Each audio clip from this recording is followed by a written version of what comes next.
सत्य समाचार तटस्थ समाचार समाज बदल्ने हाम्रो अभियान। नमस्कार, यो हो टाइम समाचार। म वीरेन्द्र मन सुरु गरौं 238 जनामा कोरोना संक्रमणको पुष्टि सम्बन्धी प्रसंगबाट। शनिबार पछिल्लो 24 घण्टामा 238 जनामा कोरोना भाइरस संक्रमणको पुष्टि भएको छ। 6797 जनाको नमूना परीक्षण गर्दा 3.5% अर्थात 238 जनामा कोरोना भाइरस संक्रमणको पुष्टि भएको स्वास्थ्य तथा जनसंख्या मन्त्रालयले जनाएको छ। त्यस्तै पछिल्लो 24 घण्टामा 392 जना कोरोना संक्रमित निको भएका छन्। यो सहित कोरोना संक्रमण मुक्त हुनेको संख्या 8,04,108 जना पुगेको छ। यस्तै थप 5 जनाको ज्यान गएसँगै कोरोना संक्रमणका कारण ज्यान गुमाउनेको संख्या 11,540 जना पुगेको छ। अहिले नेपालमा 6,744 जना सक्रिय संक्रमित रहेका छन्। यसैबीच पछिल्लो 24 घण्टामा 1,30,688 जनाले कोरोना भाइरस विरुद्धको खोप लगाएका छन्। यो सहित नेपालमा 86,67,257 जनाले पूर्ण मात्रा र 1,03,25,647 जनाले कम्तीमा एक मात्रा खोप लगाएको स्वास्थ्य तथा जनसंख्या मन्त्रालयले जनाएको छ। रामजानकी विवाह पञ्चमी महोत्सवको दोस्रो दिन शनिबार फुलबारी लीला मनाइएको छ। 7 दिवसीय सो महोत्सवको पहिलो दिन शुक्रबार नगर दर्शन भएपछि दोस्रो दिन शनिबार फुलबारी लीला मनाइएको छ।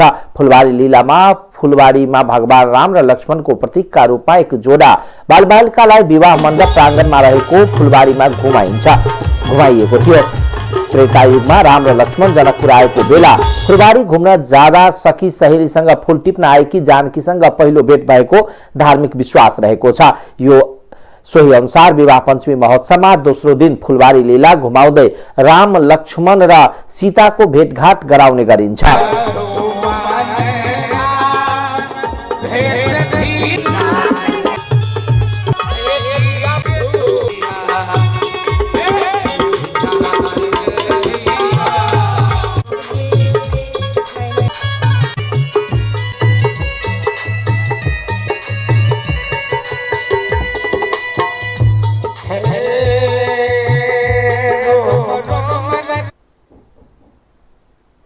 मंसिर 17 गतेदेखि सुरु भएको विवाह पञ्चमी महोत्सव मंसिर 23 गतेसम्म चल्नेछ। तेस्रो दिन मंसिर 19 गते धनुष यज्ञ, 20 गते तिलकोत्सव, 21 गते मटकोर, 22 गते स्वयंवर र विवाह तथा 23 गते राम कलेवा हुनेछ। मंसिर शुक्ल पञ्चमीका दिन त्रेतायुगमा भगवान राम र सीताको विवाह जनकपुर धाममा भएको सम्झनामा प्रत्येक वर्ष विवाह पञ्चमी महोत्सव भव्य रूपमा मनाइन्छ।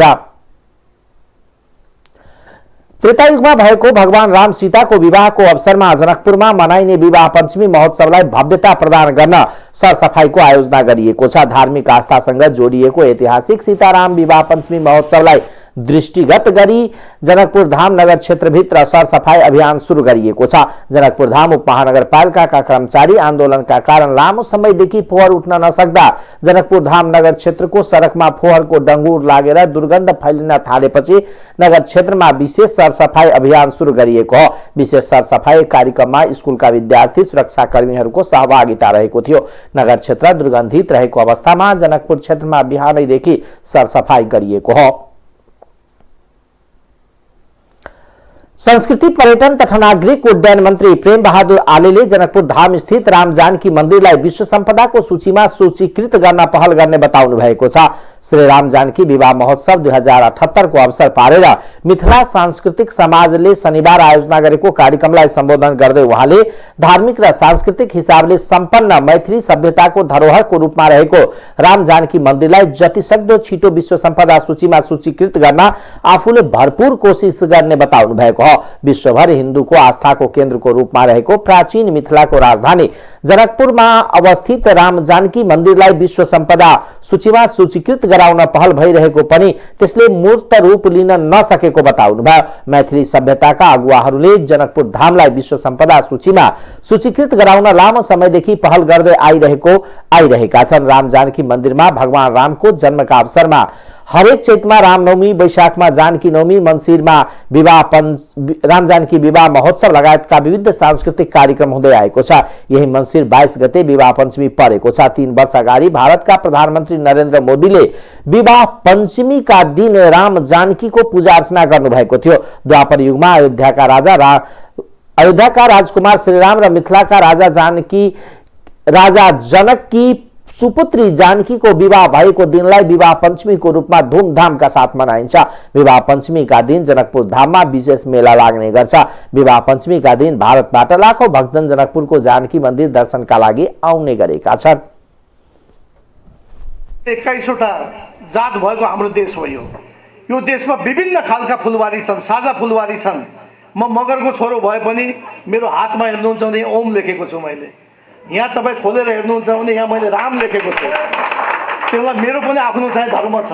त्यसो भएको हुनाले हरेकले आफ्नो धर्म मान्नको लागि स्वतन्त्र छ। संविधानले सबैलाई स्वतन्त्र गरेको छ। त्यही पनि अधिकांश हिन्दू धर्म मान्ने हाम्रो चाहिने जनसङ्ख्या छ, हाम्रा चाहिने जनसमुदायहरू छ। त्यसो भएको हुनाले म पनि त्यही हिन्दू धर्म मान्ने मेरो बुवा बाजेदेखि नै म त्यो धर्म मान्दै आएको छु। अस्ति मात्र एउटा विवादित कुरा पनि भएको थियो। मेरा पार्टीका अध्यक्ष, नेपाल कम्युनिस्ट पार्टी एकीकृत समाजवादीका आदरणीय अध्यक्ष पूर्व प्रधानमन्त्री माधव कुमार नेपालजीलाई मैले मेरो जिल्लामा रहेको धार्मिक पर्यटन स्थल केदारेश्वरमा मैले उहाँलाई लगेर गएको थिएँ। उहाँ पनि त्यही एउटा पार्टीको कार्यक्रममा जानुपर्ने र मैले उहाँलाई म त्यहाँ यसरी मेरो घर परिवारका मान्छे यसरी लिएर म हेलिकप्टरमा जाँदैछु, तपाईँ पनि जानुहुन्छ भने जाउँ भनेपछि हुन्छ घुमेर आऊ भनेर उहाँ पनि जानुभएको थियो। लाखौँ मान्छे त्यहाँ भक्तजनहरू भारतदेखि लिएर तपाईँको तराई क्षेत्रका जम्मै थारू समुदायका मान्छेहरू भोकै 4 दिन 5 दिन लगाएर बढी केदार धार्मिक पर्यटन स्थलमा उहाँहरू पुग्नु भएको थियो पूजा आराधनाको लागि। तर त्यहाँ के पनि भन्ने गरिन्छ भन्दा जसलाई 10औं वर्ष 15औं वर्षदेखि जसलाई चाहिँ सन्तान प्राप्त हुँदैन त्यहाँ यदि पवित्र मनले यदि माग्यो भने पुत्र पनि लाभ हुने, पुत्र पुत्री लाभ हुने खालको त्यो चाहिने एउटा धार्मिक स्थल पनि हो। थुप्रै चाहिने भक्तजनहरूलाई मैले देखेँ त्यहाँ जाने बेलामा चाहिने सन्तानको माग गर्ने र अर्को वर्ष फेरि अनिवार्य त्यो सन्तान प्राप्त भइसकेपछि सन्तान समेत लगेर जानुपर्ने थियो केदारेश्वर मन्दिरमा। थुप्रै त्यस्ता चाहिने मैले देखेको छु। त्यसो भयो भने आस्था धर्म हाम्रो आफ्नो आफ्नो छ। कुन देवी देवतालाई मान्ने, कसैले क्रिस्चियन मान्छ, कसैले मुस्लिम मान्छ, कसैले इसाई मान्छ, कसैले हिन्दू मान्छ, यो आफ्नो आफ्नो कल्चर हो। त्यसो भएको हुनाले अब संविधानमा जे उल्लेख भएको छ वास्तवमा मलाई लाग्छ 80% भन्दा बढी हिन्दूहरू छन्।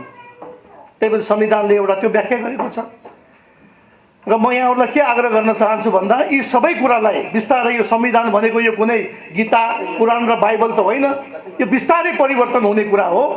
त्यसो भएको हुनाले यी कुरालाई बिस्तारै हामी लागू गर्दै जाने नै छौँ। मन्त्री यादवले हजारौं वर्ष पुरानो मिथिला सभ्यता कला सांस्कृतिक भाषा वेशभूषाका रूपमा निकै धनी रहेको उल्लेख गर्दै राम जानकी मन्दिरको संरक्षण र विकासमा सक्दो सहयोग गर्ने प्रतिबद्धता जनाउनुभयो।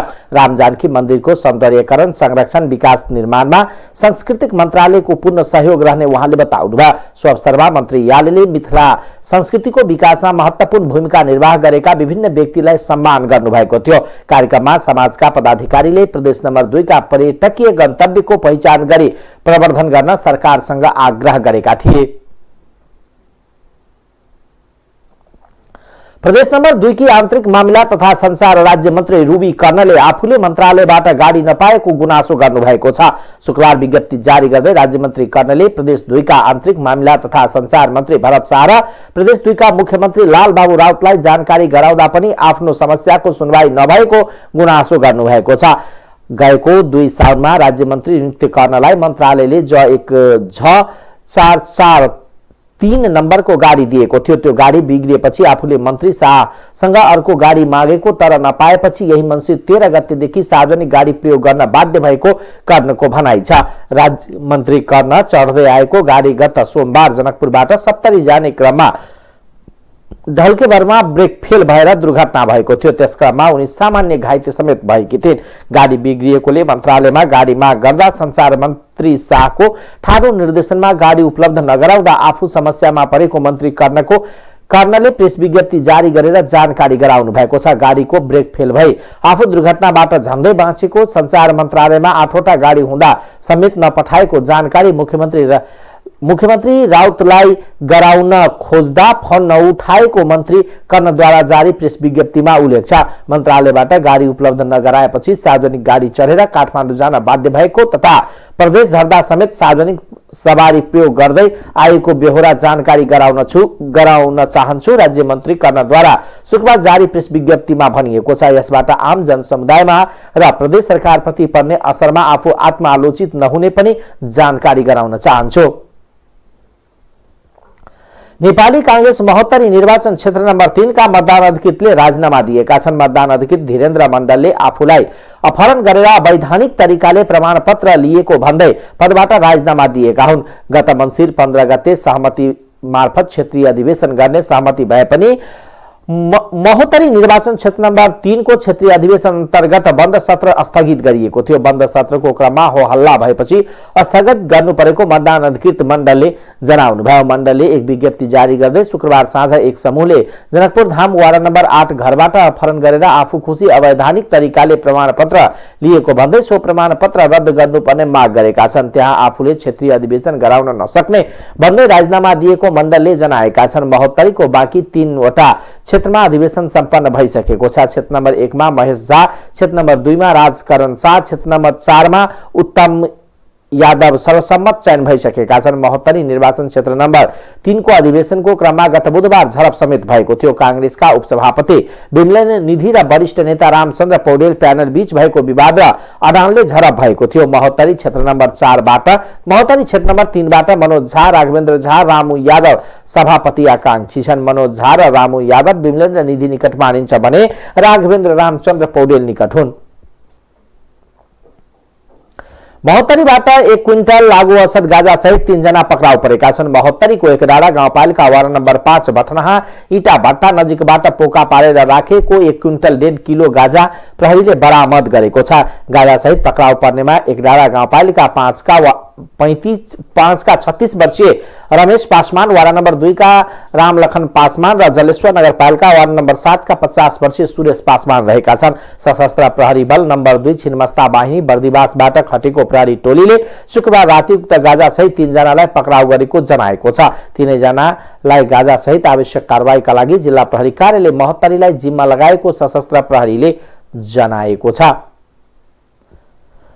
नेपाल कम्युनिस्ट पार्टी माओवादी केन्द्रका अध्यक्ष पुष्पकमल दाहाल प्रचण्डले जल जंगल जमिनको सही ढंगले प्रयोग गर्ने गरी विकास गर्नुपर्ने बताउनु भएको छ। भरतपुर महानगरपालिकाले शनिबार आयोजना गरेको सी बीच मोडेल आधारित नारायणी नदी किनारमा पैदल मार्ग तथा अन्य पूर्वाधार निर्माण शिलान्यास समारोहमा उहाँले जल जंगल र जमिनको सही ढंगले सदुपयोग गर्ने किसिमले पूर्वाधार निर्माण गर्नुपर्ने बताउनु भयो। यस्ता विकासले यहाँको समृद्धिको यात्रामा गुणात्मक उपलब्धि हासिल गर्ने उहाँको भनाइ थियो। सी बीचको मोडल रूपमा नारायणी नदीको विकास गर्नुले यहाँको पर्यटन सौन्दर्य र जलको सदुपयोगको दिशामा पनि एउटा महत्त्वपूर्ण भूमिका खेल्ने उहाँले बताउनु भयो। नेपालका धेरै ठाउँमा जल जंगल र जमिन प्रयोग गरी विकास गर्न सकिने ठाउँ रहेको भन्दै उहाँले सिंगापुरको सन्तोसा आइसल्यान्ड जस्तै पर्यटकीय क्षेत्रको रूपमा विकास गर्नुपर्ने बताउनु भयो। यसले आन्तरिक मात्र नभई बाह्य पर्यटक समेत आकर्षित गर्ने उहाँको भनाइ थियो। हामीले यहाँको समृद्धि र विकासको यात्रामा गुणात्मक उपलब्धि हासिल गर्न सकिन्छ। नारायणी हुनु, राप्ती हुनु, रिउ हुनु, राष्ट्रिय निकुञ्ज हुनु, धार्मिक पर्यटकीय स्थलहरू यही ठाउँमा हुनु, यी सबै जल जमिन र जङ्गलसँग नै सम्बन्धित छन्। त्यसकारण यो जिल्लाको समग्र विकासको निम्ति मात्रै होइन, राष्ट्रिय रूपमा आर्थिक एउटा मोडेलको विकासको निम्ति पनि भरतपुर महानगरपालिका या चितवन जिल्लाको विकासको मोडेलले विशेष अर्थ र महत्त्व राख्छ भन्ने मैले ठानेको छु। यो सी बीच मोडेलको यो विकास हुन त यो अहिले सानो नै प्रोजेक्ट हो, 29 करोड करिबको प्रोजेक्ट भनेको ठुलो प्रोजेक्ट त होइन, तर यसले पर्यटकीय विकासमा पनि, सौन्दर्यको विकासमा पनि र जलको सदुपयोगको दिशामा पनि एउटा महत्त्वपूर्ण कन्ट्रिब्युसन यसले गर्न सक्छ भन्ने विश्वास मैले लिएको छु। हामीले अझ योभन्दा माथिबाट सोचेर चितवन र भरतपुरमा हुने आर्थिक विकासका गतिविधिहरू, यसका मोडेलहरू चाहिँ राष्ट्रिय रूपमा नै सबैको निम्ति अध्ययन गर्ने विषय हुन् भन्ने हाम्रो चाहना छ। र मलाई लाग्छ चितवन र भरतपुरका सबै सचेत नागरिक र बुद्धिजीवीहरू, राजनीतिक दल, जनप्रतिनिधिहरू सबै पनि एउटै उद्देश्यमा केन्द्रित भएर एउटा विकासको नयाँ मोडेल भरतपुर र चितवनलाई मात्रै होइन देशलाई नै दिने जिम्मेवारी पनि हाम्रो छ, चितवन जिल्लाको छ भन्ने कुरा महसुस गरेर आफ्नो ठाउँबाट काम गर्न जरुरी छ। किनभने भने भरतपुर देशकै मध्यबिन्दुमा पर्छ, त्यसकारण पनि र यातायातको विकास र कनेक्टिभिटीको दृष्टिकोणले पनि भरतपुर सबैतिर जोडिएको छ, चितवन जोडिएको छ। त्यस दृष्टिले पनि हामीले अलि ठुल्ठुला परियोजना पनि सोचिएको छ। विकासको मोडल चितवनले प्रस्तुत गर्नुपर्ने भन्दै उहाँले सबै नागरिक एक ठाउँमा भएर काम गर्न जरुरी रहेको बताउनुभयो। देशको राजनीतिक केन्द्र चितवन बनेको भन्दै उहाँले देशभरि जनताले अध्ययन गर्ने गरी यहाँको विकास गर्ने बताउनुभयो। सो अवसरमा महानगर प्रमुख रेणु दाहालले सो ठाउँमा पर्यटकीय पूर्वाधारका लागि विकास गर्न विस्तृत अध्ययन प्रतिवेदन तयार गरिएको बताउनुभयो, जसका लागि 29 करोड आवश्यक पर्ने हुने उहाँको भनाइ थियो। हाल पर्यटन बोर्डले आह्वान गरेको बोलपत्रमा 6 करोड 67 लाख ठेकेदार कम्पनीले स्वीकार गरेको छ। दाहालका अनुसार गत वर्ष उद्योग वाणिज्य संघसँग मिलेर 97 लाखको पदमार्ग निर्माण गरिसकिएको छ। हाल 2.5 किलोमिटर लामो पदमार्ग, 3वटा पार्किङ स्थल, जग्गा व्यवस्थापन गरिने उहाँले जानकारी दिनुभयो। नारायणी किनारलाई नमुना पर्यटकीय क्षेत्रको रूपमा विकास गर्न महानगर लागि परेको उहाँले बताउनुभयो। नेपाल कम्युनिस्ट पार्टी माओवादी केन्द्रका अध्यक्ष पुष्पकमल दाहाल प्रचण्डले चितवनलाई यातायात सेवाको हबको रूपमा विकास गरिने बताउनु भएको छ। यातायात व्यवस्था सेवा कार्यालयले सुरुवात गरेको सवारी दर्ता र सवारी चालक अनुमति पत्र नवीकरण कार्यक्रम शनिबार शुभारम्भ गर्दै उहाँले जिल्लावासीले अब सहजै सेवा पाउने बताउनुभयो। जिल्लावासी यातायातसँग सम्बन्धित कामका लागि टाढा जानु नपर्नेमा जोड दिँदै उहाँले यो क्षेत्रलाई नेपालकै ठूलो यातायात सेवाको हब बनाइने बताउनुभयो। यातायात कार्यालयका लागि जग्गा र पूर्वाधार निर्माणका लागि पहल गरिने उहाँको भनाइ थियो। चितवन क्षेत्र नम्बर 3 का सांसद समेत रहनुभएका पूर्व प्रधानमन्त्री प्रचण्डले धेरै प्रयासपछि यो सेवा शुभारम्भ भएकोमा खुशी व्यक्त गर्नुभयो।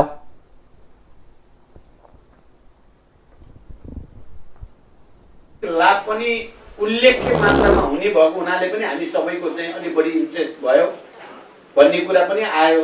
मलाई लाग्छ यसले चितवन जिल्लैभरि र देशैभरि पनि एउटा राम्रो सेवा र लाभको स्थिति बनाउन सक्छ। म यहाँ बस्दै गर्दा सभापतिजीले भन्नुभयो झन्डै 10 अरबको स्थिति बन्न सक्छ, बनिराखेको छ भन्ने कुरा भन्नुभयो। सायद उहाँले लास्टमा त्यो प्रश्न पार्नु होला। जे भए पनि मैले त फेरि सुरुदेखि भरतपुरमा यस खालको यातायात कार्यालय बनाउनको निम्ति मेहनत गरेको हुनाले अहिले अलि सजिलो देखाएको छु मैले। भरतपुर महानगरपालिका प्रमुख रेणु दाहालले यातायात कार्यालयका लागि जग्गा उपलब्ध गराउन र संरचना निर्माणका लागि आवश्यक बजेट व्यवस्थाका लागि पहल गरिदिन आग्रह गर्नुभयो। उहाँले आफू महानगर प्रमुख भएदेखि नै गरिएको पहल आज सार्थक भएको भन्नुभयो। नेपाल यातायात व्यवसायी महासंघका उपाध्यक्ष राम सुवेदीले जग्गा प्राप्ति, बजेट दरबन्दी जस्ता आवश्यक कामका लागि अध्यक्ष प्रचण्ड र महानगर प्रमुख दाहालसँग अनुरोध गर्नुभयो। कार्यालयका प्रमुख विनोद पौडेलका अनुसार एम्बुलेन्सको सवारी दर्ता प्रमाणपत्र र नवीकरण गरिएको सवारी चालक अनुमति पत्र हस्तान्तरण गरेर कार्यक्रमको शुभारम्भ गरिएको थियो। उहाँले हाल स्मार्ट लाइसेन्स वितरण गर्न थालिएको र छिट्टै पुराना सवारी चालक अनुमति पत्रको नवीकरण गरिने बताउनुभयो। अहिले प्राविधिक समस्याका कारण स्मार्ट लाइसेन्स मात्र नवीकरण थालिएको र आउँदो 3-4 महिनाभित्र नयाँ लाइसेन्स समेत जारी गर्ने तयारी भइरहेको कार्यालय प्रमुख पौडेलले जानकारी दिनुभयो। चितवनमा विक्रम सम्वत 2051 सालदेखि पटके कार्यालयको रूपमा यातायात सेवा कार्यालय स्थापना भएको थियो। त्यतिबेला अस्थायी रूट इजाजत मात्र दिने गरिएको र त्यसका लागि सातामा 1 दिन मात्र वीरगञ्जबाट एक अधिकृत र एक मेकानिकल सुपरभाइजर आएर जाँच पास गर्ने व्यवस्था हुँदै आएको थियो। विक्रम सम्वत 2062 सालमा सेवा विस्तार भएर वीरगञ्ज कार्यालयको शाखाका रूपमा स्थापित भई कार्यालयबाट बाटो इजाजत, नियमित जाँच पास, कर जरिवाना, अस्थायी रूट इजाजत सम्बन्धी काम थपिएको थियो। विक्रम सम्वत 2071 साउन 30 गतेबाट थाई कर्मचारीको दरबन्दी सहित कार्यालयको कामलाई चुस्त दुरुस्त बनाउने प्रयास थालिएको थियो। सत्ता साझेदार दल जनता समाजवादी पार्टी संघीय परिषद अध्यक्ष डाक्टर बाबुराम भट्टराईले तत्काल संविधान संशोधन गरेर अघि बढ्न आफ्नो पार्टी प्रतिबद्ध रहेको बताउनु भएको छ। शनिबार काठमाडौँमा आयोजित एक कार्यक्रममा बोल्दै पूर्व प्रधानमन्त्री समेत रहनुभएका भट्टराईले सबै उत्पीडित समुदायको अधिकार सुनिश्चित हुने गरी संविधान संशोधन गर्न एकताबद्ध भएर अघि बढ्न आफ्नो पार्टी लागेको दावी गर्नुभयो। अध्यक्ष भट्टराईले संविधान संशोधन गर्नुपर्छ भन्ने कुरालाई आफ्नो पार्टीले संसदमा कुरा उठाइराखेको र मन्त्री परिषदमा पनि सरकारमा सहभागी मन्त्री मार्फत यो प्रस्ताव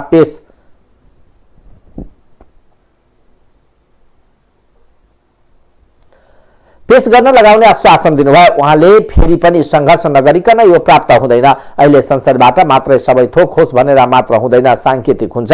किनभने हामी संसदबाट पनि बोलिराख्छौँ, सडकबाट पनि बोलिराख्छौँ। ओलीको मूर्खताले गर्दा उसले त यही पनि उल्ट्याउनु खोजे। उनले त संहिता नै मान्दैन, खुलेआम उनी भनिरहेका छन्।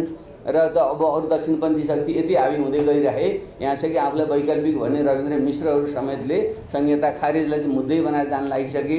यस्तो अवस्थामा केपी ओली त यिनै दक्षिणपन्थीहरूसँग गठबन्धन गरेर जान खोजेको अवस्थामा अहिले हामीले चाहिँ यसो कमसेकम आधा गिलास पनि बचाउँ भन्नेतिर गयो क्या। हामी त आधा गिलास भर्न भने हिँडेका मान्छे, त केपी ओलीले त आधा गिलास पनि घोप्ट्याइदिने भयो उनले त।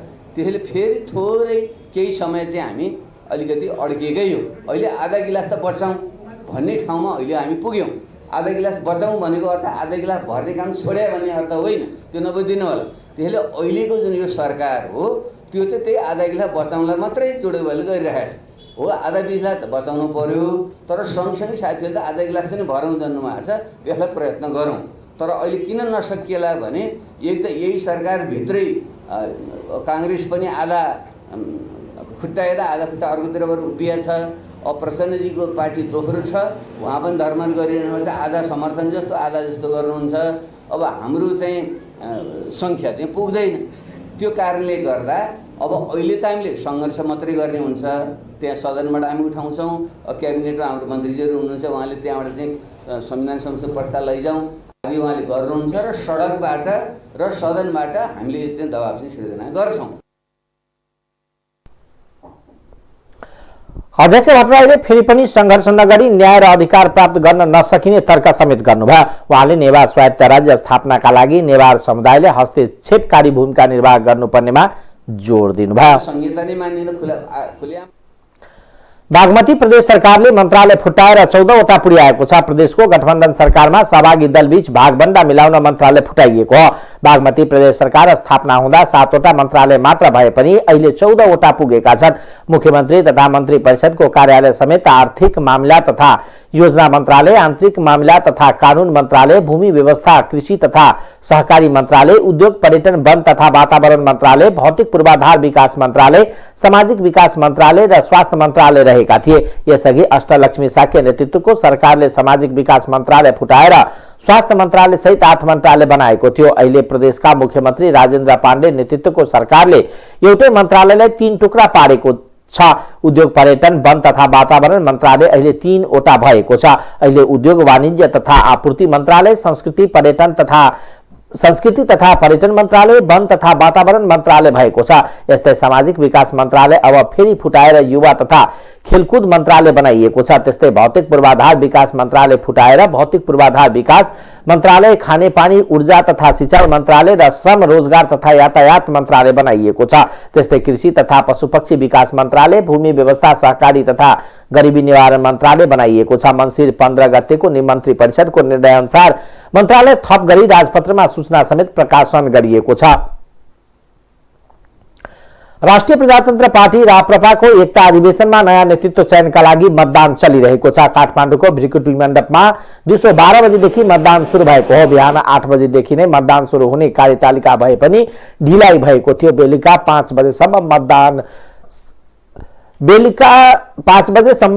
मतदान हुने कार्यतालिका रहे पनि त्योभन्दा तलमाथि पर्न सक्ने निर्वाचन अधिकृत ले जनाएको छ। मतदानमा अध्यक्ष पदका लागि मतपत्र र पदाधिकारी एवं सदस्यका लागि विद्युतीय मसिनको व्यवस्था छ। 86 वटा मसिनबाट मतदान गर्ने व्यवस्था मिलाइएको राप्रपाले जनाएको छ।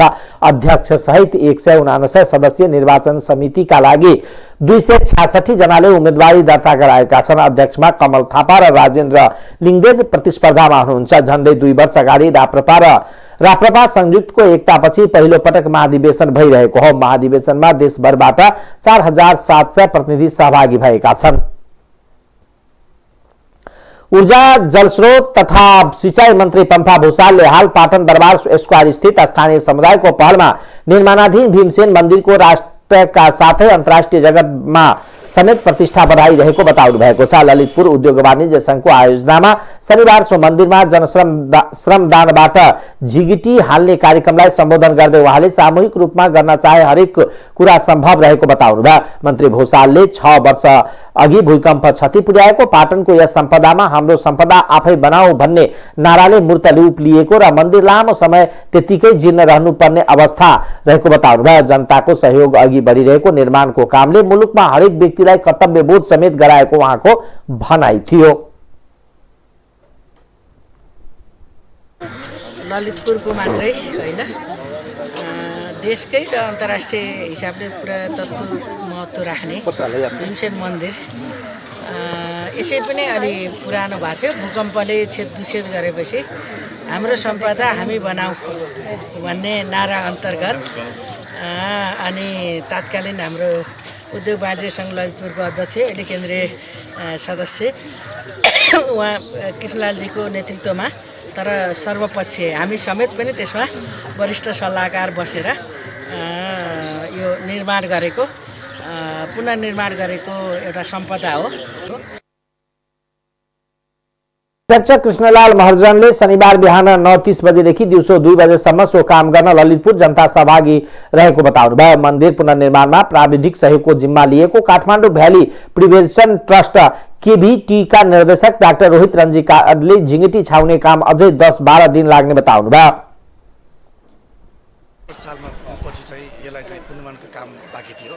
त्यसको लागि ललितपुर उद्योग वाणिज्य सङ्घको अगुवाईमा अनि यो श्री भीमसेन मन्दिर पुनर्निर्माण सरकार समिति मार्फत यो अहिले बनाइरहेको भयो र आज यो लगभग हाम्रो चाहिँ सकिने चाहिँ अन्तिम चरणमा यो काम भइरहेको छ र त्यो अन्तिम चरणको सिलसिलामा आज चाहिँ हाम्रो नेवारी परम्परा अनुसार चाहिँ एउटा चाहिँ के भन्छ पोनट्यु भन्छ झिङ्गिटी लाउने चाहिँ त्यसको लागि चाहिँ आज हामीले चाहिँ श्रमदानको आह्वान गरेको छ र यसको लागि चाहिँ सम्पूर्ण स्रोतहरू चाहिँ हाम्रो स्थानीय चाहिँ स्रोतबाट नै हामीले जुटाइरहेको छौँ र यसमा चाहिँ मेन भनेको चाहिँ हाम्रो सम्पदा हामी आफै बनाउन सक्छौँ भन्ने मनमलाई चाहिँ यसबाट चाहिँ रोजगार हुन्छ भन्ने आशका साथ यो आज चाहिँ हामी यो कार्यक्रम गरिरहेको छौँ।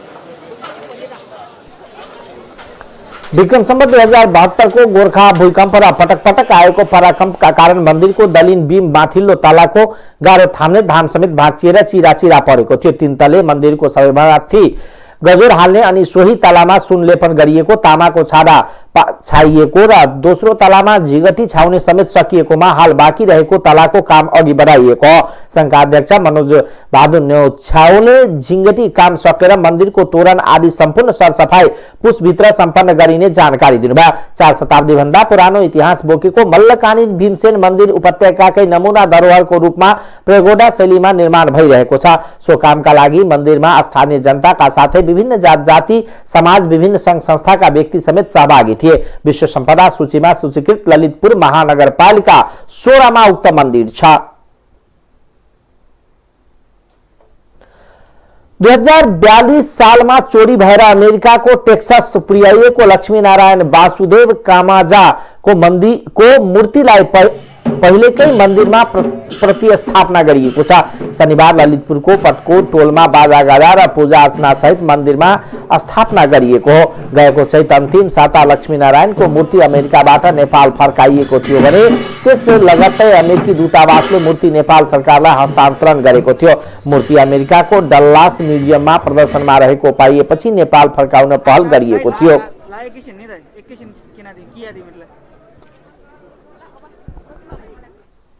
अब आर्थिक समाचार।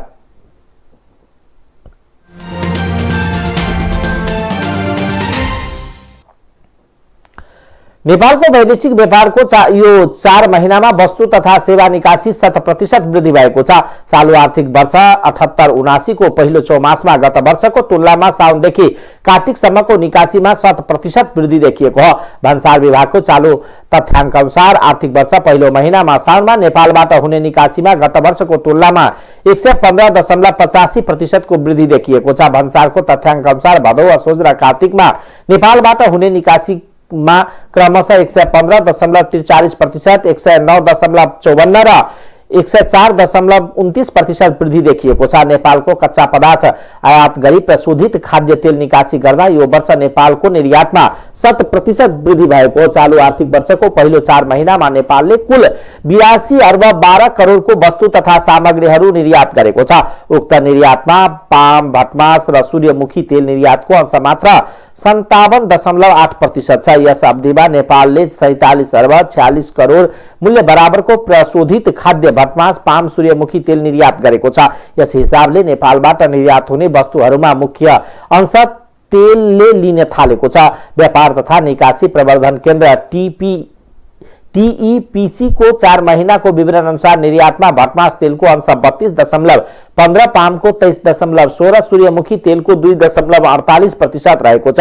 केन्द्रका वरिष्ठ अधिकृत कृष्णराज बजगाईले पाम, भटमास र सूर्यमुखी प्रशोधित तेलको निकासीमा व्यापक वृद्धि हुँदा यो वर्ष 4 महिनामा नै निर्यात 100% वृद्धि भएको बताउनुभयो। यो निर्यातलाई टिकाउ बनाउन आवश्यक भएको भन्दै उहाँले नेपाल सरकारले भारतसँग वार्ता गरेर नेपालको निर्यातलाई नियमित र चालु अवस्थामै राख्न पाउने गरी विश्वस्त पार्नुपर्नेमा जोड दिएका थिए। सरकारका साथसाथै निजी क्षेत्र र नागरिक समाजले पनि यो विषयमा जोड दिनुपर्ने भन्दै उहाँले भ्यालु एडिसन भएका वस्तुमा छुट पाइने भएकोले दक्षिण एसियाली स्वतन्त्र संगठन साप्टा कार्यान्वयनलाई जोड दिनुको विकल्प छैन। गत वर्ष भारतले प्रशोधित पाम तेल निकासीमा रोक लगाउँदा नेपालको निर्यातमै ठूलो प्रभाव परेको थियो। गत वर्ष भारतले यो तेलको निकासीमा रोक लगाउँदा नेपालबाट यस अवधिमा जम्मा 4 लाख तेल निर्यात भएको टीईपीसी को तथ्याङ्कले देखाउँछ। चालु आर्थिक वर्षको यस अवधिसम्म नेपालले 19 अर्ब 2 करोडको पाम तेल निकासी गरिसकेको छ।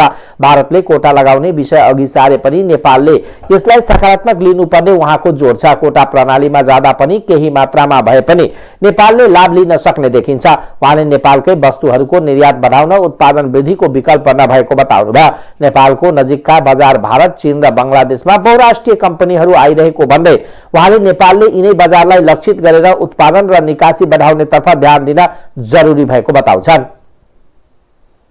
अब अन्तर्राष्ट्रिय समाचार।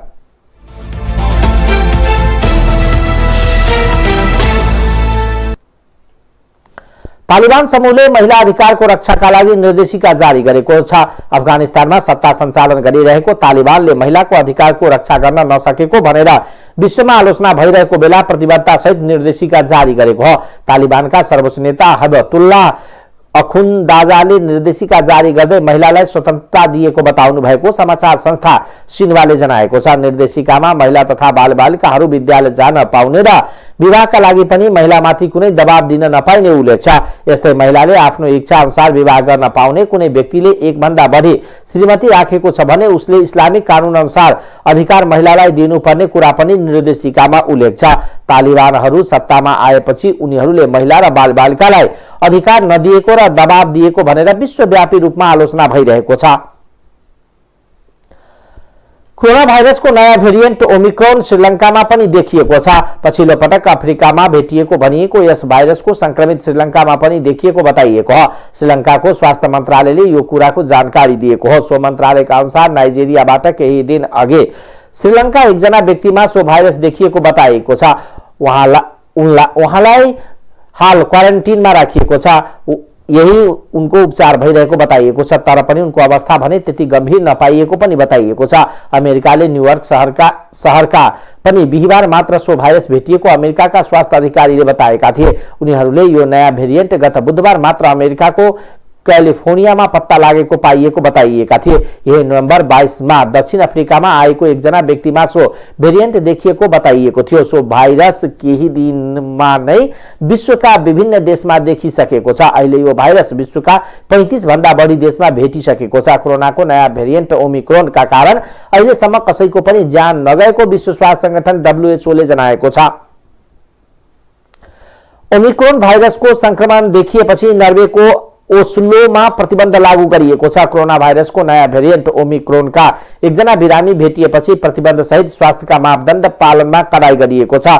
गएको हप्ता ओस्लोमा 100 जना भन्दा धेरै पाहुना क्रिसमस भोजमा सहभागी भएका थिए। उनीहरूको परीक्षणपछि 17 जनामा कोभिड-19 को संक्रमणको पुष्टि भएको छ। उनी मध्ये 1 जनामा ओमिक्रोन भेरिएन्ट नै पुष्टि भएको ओस्लो नगर प्रशासनले जनाएको छ। भोजमा सहभागी सबैले खोप लगाएको तर उनी मध्ये केही दक्षिण अफ्रिकाबाट ओस्लो पुगेको पाइएको समाचार संस्था APF ले जनाएको छ। अब खेलकुद समाचार।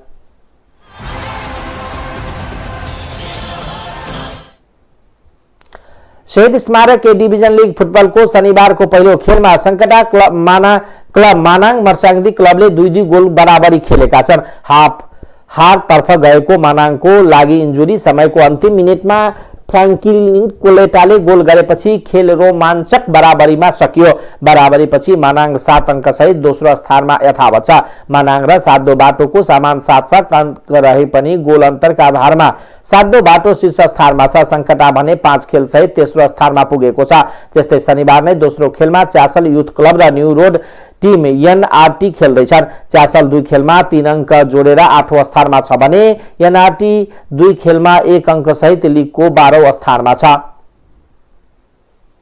मौसम समाचार। जल तथा मौसम विज्ञान विभागको मौसम पूर्वानुमान महाशाखाले विशेष बुलेटिन निकालेर बंगालको खाडीमा जावाद सामुद्रिक चक्रवात बनेको जनाएको छ। यसको प्रत्यक्ष प्रभाव नेपालमा नपर्ने तर बागमती सहित प्रदेश 1 र 2 मा मौसम बदली भई उच्च पहाडी तथा हिमाली क्षेत्रमा हिमपात हुन सक्ने जनाइएको छ। नेपालमा जावाद चक्रवातको असर आउँदो सोमबारदेखि क्रमशः कम हुँदै जानेछ।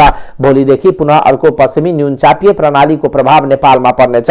यसको प्रभावले सुदूरपश्चिम कर्णाली, लुम्बिनी, गण्डकी प्रदेशमा मौसम सामान्यदेखि पूर्ण बदली भई केही ठाउँमा हल्कादेखि मध्यम पानी पर्ने सम्भावना रहेको मौसमविदले बताएका छन्।